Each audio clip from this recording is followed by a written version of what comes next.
Hi welcome back to our channel మన happy life. So every వ్లాగ్లో మనం ఒక ఇంట్రెస్టింగ్ టాపిక్ని అయితే తీసుకొని వాటి గురించి డిస్కస్ చేద్దాం కదా. సో ఇవాల్టి టాపిక్ వచ్చి డిస్ట్రాక్షన్స్ ఫర్ ఉమెన్. సో ఈ వ్లాగ్లో మనం డైలీ రెగ్యులర్గా యాజ్ ఏ ఉమెన్గా మనం రియల్ లైఫ్లో ఫేస్ చేసేటువంటి ఫీలింగ్స్ గురించి డిస్కస్ చేద్దాం. And at the same time so ఇలాంటి ఫీలింగ్స్ వచ్చినప్పుడు మనం వెంటనే ఇందులో నుంచి ఎలా బయటపడాలో కూడా డిస్కస్ చేద్దాం. డిన్నర్ ఏంటి, ఫ్యామిలీ మెంబర్స్కి ఇంకా ఏం చేయాలి, ఇలా రెస్పాన్సిబిలిటీస్తో సతమతం అవుతూ ఉంటాం. అలాగే ఒకవైపు పిల్లలతో టైం స్పెండ్ చేయట్లేదు అని కుమిలిపోతూ ఉంటాం. ఇలా అన్ని పనులు మేనేజ్ చేస్తూ ఉన్నా తీరా పిల్లల ఎగ్జామ్స్ అయిపోయిన తర్వాత వాళ్ళ రిపోర్ట్ కార్డ్స్ చూసి ఇక ఎక్కడ లేని ఫ్రస్ట్రేషన్ వస్తుంది. హస్బెండ్ అండ్ వైఫ్ మధ్య కూడా చాలా గొడవలు అవుతాయి. నువ్వు చదివించుకోలేదంటే నువ్వు చదివించుకోలేదు, నీ వల్లే వాడు ఇలా తయారయ్యాడు, లేదా నువ్వే దీనికి కారణమని ఒకరి మీద ఒకరు నిందలు వేసుకుంటూ సాకులు చెప్పుకుంటూ గొడవలు పెడుతూనే ఉంటాం. మరి దీనికి సొల్యూషన్ అనేది లేదా? ఒకసారి మనం గనక మన లైఫ్ని బాగా అబ్జర్వ్ చేసామంటే మనం చేస్తున్న పని ఒకటి, మనం పెట్టుకున్నటువంటి గోల్స్ అంబిషన్స్ ఒకటి. సో మనం ఇంటిని బాగా మెయింటైన్ చేస్తుంటాం, పర్ఫెక్ట్గా ఉంటాం, ఒక మార్నింగ్ రొటీన్ అనేది పెట్టుకుంటాము.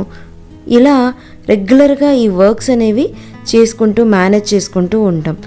అదే ప్రొఫెషన్లో చూసుకుంటే టైం టు టైమ్ ఈ వర్క్ ఫినిష్ అవ్వాలి, డెడ్ లైన్స్ పెట్టుకుంటాం, ఇవన్నీ అయిపోతాయి.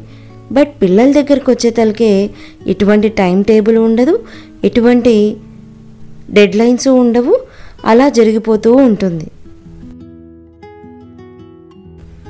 మెయిన్గా మనకి పిల్లలకి ఏదైనా నేర్పించుకోవాలంటే టైం ఉండదు, ఏదైనా మాట్లాడాలంటే టైం ఉండదు, పిల్లల్ని బయటికి తీసుకెళ్ళాలంటే టైం ఉండదు. మరి ఉన్న టైం అంతా ఎక్కడ స్పెండ్ చేస్తున్నాం? అందరికీ 24 అవర్సే కదా ఉండేది. మరి ముఖ్యమైన ప్రయారిటీ లిస్ట్లో పిల్లలకు సంబంధించిన వర్క్స్ ఏవి ఉండవు. ఎందుకంటే వాళ్ళు నోరు తెరిచి అడగరు కదా, లేదా ఒకవేళ అడిగినా ఏదో ఒక మాట చెప్పేసి అలా పోస్ట్పోన్ చేసుకుంటూ వెళ్ళిపోవచ్చు. అల్టిమేట్గా ఏదో ఒక రోజు వాళ్ళ యొక్క రిజల్ట్స్, అవుట్కమ్స్ చూసి మన లైఫ్ మీద మనకే చాలా కోపం వస్తుంది.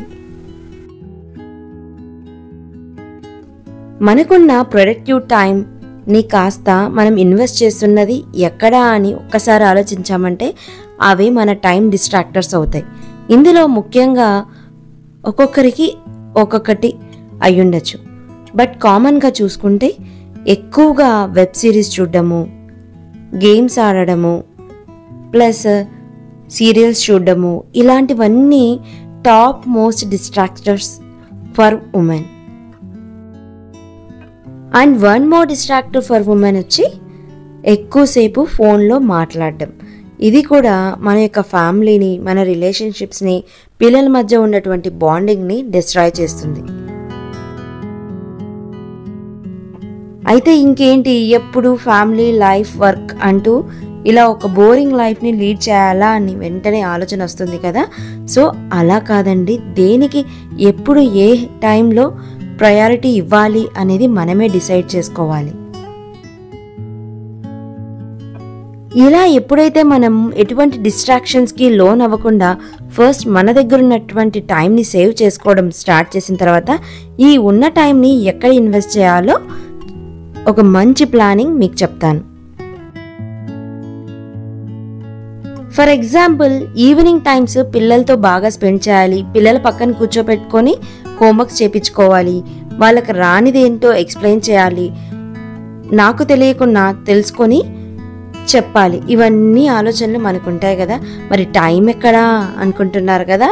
సో మన డిస్ట్రాక్షన్స్కి లొంగకుండా సేవ్ చేసుకున్న టైంని కాస్త ఎఫెక్టివ్గా యూటిలైజ్ చేసుకున్నామంటే వీటన్నిటికీ టైం ఉంటుంది, ప్లస్ మనం అనుకున్న గోల్ కూడా నెరవేరుతుంది. వర్కింగ్ ఉమెన్కి అయితే పిల్లలతో టైం స్పెండ్ చేయాలని చాలా ఉంటుంది. ఎందుకంటే చాలా అలసిపోయి ఇంటికి వస్తారు. సో అలాంటప్పుడు వీకెండ్స్లో మొత్తం పిల్లలతోనే కేటాయించుకోవాలి. పిల్లలతోనే టైం కేటాయించుకోవాలి. ఎటువంటి పార్టీస్, ఎటువంటి సోషలైజింగ్ టూ మచ్గా కాకుండా ఒక మినిమంగా మెయింటైన్ చేస్తూ ఉన్నామనుకోండి, పిల్లలతో పాటు ఎక్కువ టైం స్పెండ్ చేసినట్టు ఉంటుంది. ఎన్నో ఫీలింగ్స్, ఎన్నో థాట్స్ షేర్ చేసుకున్న వాళ్ళము అవుతాం.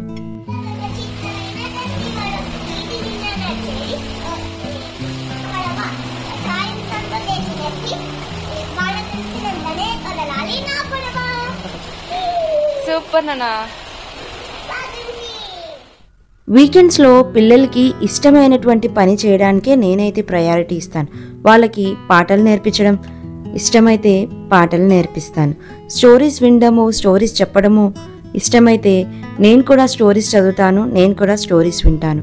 ఇలా పిల్లలకి ఇష్టమైనటువంటి పనిని మనం కూడా పిల్లల్లాగా ఆలోచించి పిల్లలతో కలిసిపోయి పిల్లలతో బాగా అర్థమయ్యేటట్టు నేర్పించామంటే ప్రతిదీ చాలా ఈజీగా అయిపోతుంది.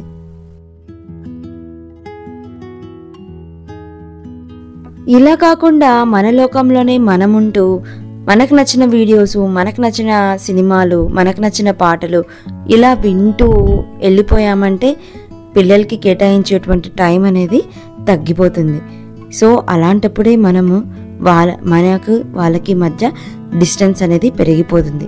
అలాగే మెల్లిమెల్లిగా కొద్దిగా ఒక నెగిటివ్ ఎన్విరాన్మెంట్ అనేది మనకే తెలియకుండా మన చుట్టూ బిల్డ్ అవుతుంది.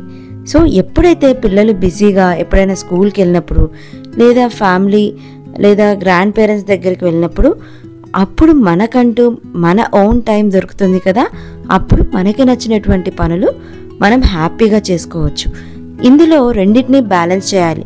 మన టైం ఏదైతే స్పెండ్ చేస్తున్నామో అది విత్ కిడ్స్ అయినా, విత్ వర్క్ అయినా, విత్ ఫ్యామిలీ అయినా, ఈ 3 విషయాలలో 3 డిసిప్లైన్స్లో మనం బ్యాలెన్స్డ్గా టైం స్పెండ్ చేస్తేనే మన యొక్క హోల్ లైఫ్ బ్యాలెన్స్డ్గా ఉంటుంది. అలా కాకుండా సో నా హోమ్ ఎప్పుడు నీట్గా ఉండాలి, స్పాట్లెస్ హోమ్ ఉండాలి, 0 బ్యాక్టీరియా హోమ్ ఉండాలి, ఇలా ఎన్నో అంబిషన్స్ పెట్టుకుంటాం. సో దేనికైతే ఎక్కువ టైం కేటాయించి ఎక్కువ ప్రయారిటీ ఇస్తున్నామో అల్టిమేట్గా అదే రిసీవ్ చేసుకుంటాం. ఇప్పుడున్న జనరేషన్లో మనము పిల్లలతో కనుక టైం స్పెండ్ చేయకపోయినా, హస్బెండ్తో టైం స్పెండ్ చేయకపోయినా, మనం చేసేటువంటి వర్క్కి ఎక్కువ ప్రిఫరెన్స్, ఎక్కువ టైం స్పెండ్ చేసినా ఈ 3 డిసిప్లైన్స్లో దేనికి ఎక్కువ కేటాయించినా ఇంకొకటి కోల్పోవాల్సిందే, కోల్పోక తప్పదు. సో అలాంటప్పుడే పర్ఫెక్ట్ ప్లానింగ్ చేసుకోవాలి. పర్ఫెక్ట్ ప్లానింగ్ అనగానే ఈచ్ అవర్ని ట్రాక్ చేసుకోవడం, ప్రతి ఒక్క పనిని ఫినిష్ అయ్యేలా చూసుకోవడం, దీనివల్ల అల్టిమేట్గా మనకి స్ట్రెస్ అండ్ యాంగ్జైటీ క్రియేట్ అవుతుంది. అలా కాకుండా ఒక టోటల్ వీక్కి ప్లాన్ చేసుకోవాలి. సో ఈ వీక్లో నేను ఏమేం పనులు చేయాలనుకుంటున్నాను, టాప్ మోస్ట్ ప్రయారిటీ ఏంటి అండ్ ప్రతి పనికి ఒక టైం అనేది కేటాయించుకోవాలి. ఫర్ ఎగ్జాంపుల్ కిచెన్లో తీసుకుంటే ఏదైనా ఒక కుకింగ్ కానీ ఒక 1/2 అవర్, లేదంటే క్లీనింగ్ కానీ ఒక 15 మినిట్స్, అలా ప్రతి ఒక్క టాస్క్కి ఒక టైం అనేది డెడ్ లైన్ పెట్టుకోవాలి. ఎప్పుడైతే ఇలా ప్రతి ఒక్క టైంకి ఒక టాస్క్ని అలొకేట్ చేసామంటే మనము ఎక్కడ ఎక్కువ టైము ఒకే దాని మీద కేటాయించినట్లు ఉండదు, మన చేతిలో ఎక్కువ టైం ఉంటుంది. సో ఉన్న టైంని మనం వేరే పనులకి, ఫర్ ఎగ్జాంపుల్ కిడ్స్తో కానీ వర్క్లో కానీ ఇంకేదైనా ఫ్యామిలీ మెంబర్స్కి ఎక్స్ట్రా వర్క్స్ ఏమైనా ఉంటాయి కదా, అలాంటివి చేస్తూ ఉండడానికి మన దగ్గర టైం అంటూ ఉంటుంది. అండ్ మనం చేస్తున్న ప్లానింగ్లో ఫ్లెక్సిబిలిటీ అనేది ఉండాలి. ఒకవేళ ఒక ప్లానింగ్ కనుక చేసుకున్నాము, అందులో ఫర్ ఎగ్జాంపుల్ 4 టాస్క్ని షెడ్యూల్ చేసుకున్నాం, 4 టాస్క్ ఫినిష్ అవ్వకపోయినా 3 or 2 ఫినిష్ అయినా మన లైఫ్లో మన మీద ఒక గ్రాటిట్యూడ్ అనేది ఉండాలి. It's okay, I can do it tomorrow అనే ఒక చిన్న స్లోగన్ని రిమైండ్ చేసుకుంటూ ఉండాలి.